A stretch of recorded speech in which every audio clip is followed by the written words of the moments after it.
আমি আপনার এখানে আসার আগ পর্যন্ত আমি জানতাম না পর্দাটা কিরকম। তাই এটা ছিল 2023 সালের চিত্র, যেখানে আমরা দেখতে পাচ্ছি বিশাল বড় একটি ছিদ্র। কান মানবের গুরুত্বপূর্ণ একটি অর্গান। কান আছে বলে কিন্তু আমরা শুনি, তাই না? যে শোনে না সে কিন্তু জানে যে কানের কি গুরুত্ব। আমরা আসলে শুনছি, তাই আমরা বুঝতে পারছি না যে কানটা আমাদেরকে কিভাবে শোনাতে হেল্প করে।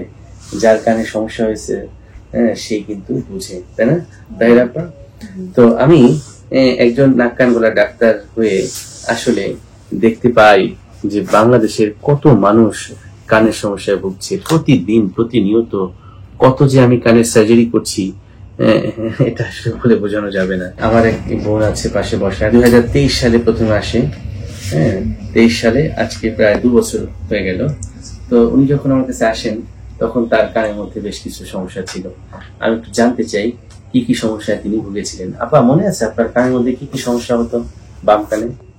জি, আমার মনে আছে, কারণ আমার এই প্রবলেমটা অনেক ছোটবেলা থেকে, মানে বলতে হয় যে যখন থেকে আমি বুঝতে শিখেছি তখন থেকে কান দিয়ে আমার পানি বের হতো, পুজ বের হতো। তো আমি মানে তখন খুব ভয় পেতাম এবং আমাকে অনেক ডাক্তারের কাছে নিয়ে যাওয়া হয়েছে, ওষুধ খাইছি, তাৎক্ষণিক ভালো হয়েছি, কিন্তু কখনো কোনো ডাক্তার আমাকে অটো এন্ডোস্কোপি করে দেখাননি, যার ফলে আমি কখনো সিরিয়াস ছিলাম না। আচ্ছা আচ্ছা। অন্য ডাক্তারের কাছে গিয়েছি, ওষুধ দিয়েছে, বলে যে অপারেশন করতে হবে। আচ্ছা আচ্ছা। আবার অনেকে বলে যে কান কেটে ফেলতে হবে। এই যে একটা ভীতি। ওষুধ খাই, যখন মানে পানি বের হয়, ব্যথা করে, ওষুধ খাই, ভালো হয়ে যায়, আবার থেকে যায়। এরকম করতে করতে তারপরে তখন একদিন হঠাৎ করে 2023 সালে আপনার ভিডিওটা আমার চোখে পড়ে। মানে আমি আল্লাহর কাছে খুব প্রার্থনা করছিলাম আমি একজন যেন ভালো ডক্টরের দেখা পাই। আচ্ছা আচ্ছা। ওই সময় ভিডিও দেখতে দেখতে পরে আপনার ভিডিওটা আমার চোখে আসে এবং খুব ভালো লাগে। এখানে আসার পরে আপনি যখন আমাকে অটো এন্ডোস্কোপি করার পরে আমাকে যখন দেখা যায় আমার প্রবলেমটা, তখন আমি সিরিয়াস এবং আমি খুবই খুশি হয়েছিলাম ওই সময় যে আমি আমার প্রবলেমটা নিজের চোখে দেখতে পাচ্ছি, যেটা আমাকে কখনো কোনো ডাক্তার দেখায়নি। এটা হলো আমার একটা প্রথম ভালো লাগার একটা বিষয়। এই জন্য একজন পেশেন্ট যখন তার নিজের প্রবলেমটা নিজের চোখে দেখবে তখন কিন্তু সে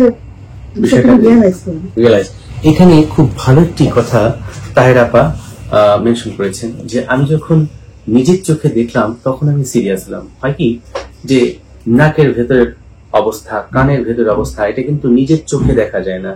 হ্যাঁ, যেমন ধরুন কানের ভিতরে অনেকেরই ছিদ্র থাকে, সে বছরের পর বছর পার করে দিচ্ছে, হয়তো একটু ডিসচার্জ আসছে, সে ভাবছে যে আমার কান পাকছে, কিন্তু কানে যে তার একটা হোল বা গর্ত বা একটা ছিদ্র বা পারফোরেশন হয়ে আছে সেটা কিন্তু সে জানে না। যে কারণে কিন্তু আমি এই অটো এন্ডোস্কোপি প্রসিডিউর করি এবং করে আপাকে যখন দেখাই তখন কিন্তু আপা এই জিনিসটা দেখেছিলেন। এই সেই 2023 সালের 11 নভেম্বর আপনার আমার কাছে মেডিকেল রেকর্ড গুলো সবসময় আর্কাইভ থাকে এবং সেখানে লক্ষ্য করা যাচ্ছে যে তার ডান কানের পর্দাটা ঠিক আছে, পক্ষান্তরে বাম কানের পর্দার আমি যে কলম দিয়ে মার্ক করে দেখিয়েছিলাম যে এই হচ্ছে পুরো পর্দাটার বাউন্ডারি, তার মাঝখান থেকে এই অংশটুকু নেই। এই অংশটুকু যখন নেই, এইটা যখন সে নিজের চোখে দেখলো তখনই আপনি একটা সিরিয়াসনেস আপনার ভিতরে আসলো যে ইয়েস, এটা আমার রিপেয়ার করা উচিত, তাই তো? জি জি। এবং এই অপারেশনটা একান্ত আমার ব্যক্তিগত ইচ্ছার মাধ্যমে হয়েছে, কারণ কেউ সাপোর্ট, আমার পাশে যে কেউ এসে দাঁড়াবে আমি এরকম মানে পাচ্ছিলাম না, খুঁজছিলাম যে আমার ফ্যামিলি দূরে, আমি এখানে একা। তা আমি মনে বলছি আমার আম্মাকে যে আমি একাই চলে যাবো অপারেশন করতে, তোমরা যদি না আসো। আচ্ছা আচ্ছা, তার মানে দেখুন অনেকটা ফাইট করার মতন যে তিনি এই রোগটা সম্পর্কে যখন জানলেন, কারণ নিজের দেহের ভালো সবাই চায়, তাই না? এটাই স্বাভাবিক, এটাই হওয়া উচিত। তো বিশ্বাস করি যে সুস্থতা আল্লাহ তাআলার একটা বড় নিয়ামত, নিয়ামত। আমি যদি সুস্থ না থাকি তাহলে তো আমি জীবনে কোনো কিছু অ্যাচিভ করতে পারবো না। আমার ফিউচারের যে প্ল্যান, যে আমি ফিউচারে ভালো কিছু করবো, সেগুলো তো আগাতে পারবো না যদি আমি অসুস্থ থাকি। তারপর আমরা যখন আপাকে বললাম যে আপা আপনার এই কানের পর্দা ইনফেকশনের জন্য কিন্তু ফোঁটাটা হয়ে গিয়েছে এবং এটা যদি আমরা রিপেয়ার না করি দিন দিন এটা বাড়তে থাকবে এবং এখান থেকে অনেক জটিলতা তৈরি হবে এবং এটাকে সার্জারি করাটা অত্যন্ত জরুরি।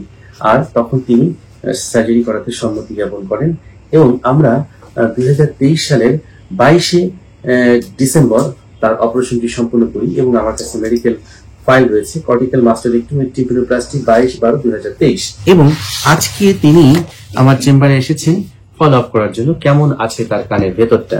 আমি দেখলাম যে তার কানের পর্দা খুব সুন্দরভাবে সেট হয়ে গিয়েছে এবং গতকাল তিনি আসেন আমার কাছে এবং এসেই বলেন, স্যার একটা অটো এন্ডোস্কোপি করে আমাকে দেখান। আপনি নিজের মুখে যখন এই প্রসিডিউরটা বলেছেন শুনে আমার ভীষণ ভালো লাগলো যে আমার পেশেন্টসরাও মেডিকেলের যে প্রসিডিউরস গুলো পরীক্ষা নিরীক্ষা সম্পর্কে জানতে পেরেছে, বা এই জিনিসটা কিন্তু একটা মেডিকেল টার্ম অটো এন্ডোস্কোপি। আমি আপনার এখানে আসার আগ পর্যন্ত আমি জানতাম না পর্দাটা কিরকম। তাই এটা ছিল 2023 সালের চিত্র, যেখানে আমরা দেখতে পাচ্ছি বিশাল বড় একটি ছিদ্র, আর এটি 2025 সালের আজকের চিত্র। আপনারা খেয়াল করুন, এখানে কোনো রকম কোনো ছিদ্র নেই, নতুন একটি পর্দা হয়েছে। এই যে হ্যান্ডেল অফ দ্য ম্যালিয়াস, এই যে আমাদের এই হসপিটালটির নাম যে ম্যালিয়াস ইএনটি স্পেশালাইজড হসপিটাল, তার কারণ হচ্ছে কানের মধ্যে 3টি গুরুত্বপূর্ণ হাড় থাকে, ম্যালিয়াস, ইনকাস, স্টেপিস। প্রথম হাড়টির নাম আছে ম্যালিয়াস।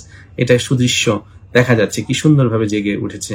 আমি অনেক খুশি, আমার জীবনে এটা অনেক বড় একটা পাওয়া এবং আল্লাহর কাছে আমি অনেক কৃতজ্ঞতা প্রকাশ করছি এবং আপনার জন্য আমি দোয়া করি, ভীষণ দোয়া করি এবং অনেক ভালোবাসা।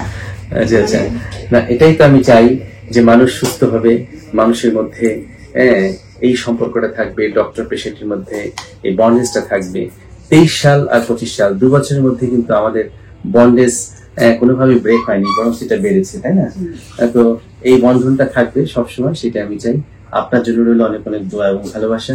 সেই সাথে যাদের এইরকম কানের সমস্যা রয়েছে, আমি রিকোয়েস্ট করবো আপনি আপনার নিকটস্থ একজন নাক কান গলার বিশেষজ্ঞ চিকিৎসকের পরামর্শ গ্রহণ করবেন।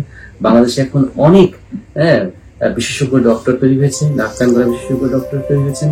আপনার আস্থা রাখুন আমাদের প্রতি, নিশ্চয়ই আপনারা ভালো সেবা পাবেন এবং আমরা ভালো সেবা দিয়ে আপনাদের পাশে থাকতে চাই। আমার পক্ষ থেকে স্যারের জন্য ছোট্ট একটু উপহার, উপহার না বলবো ভালোবাসা।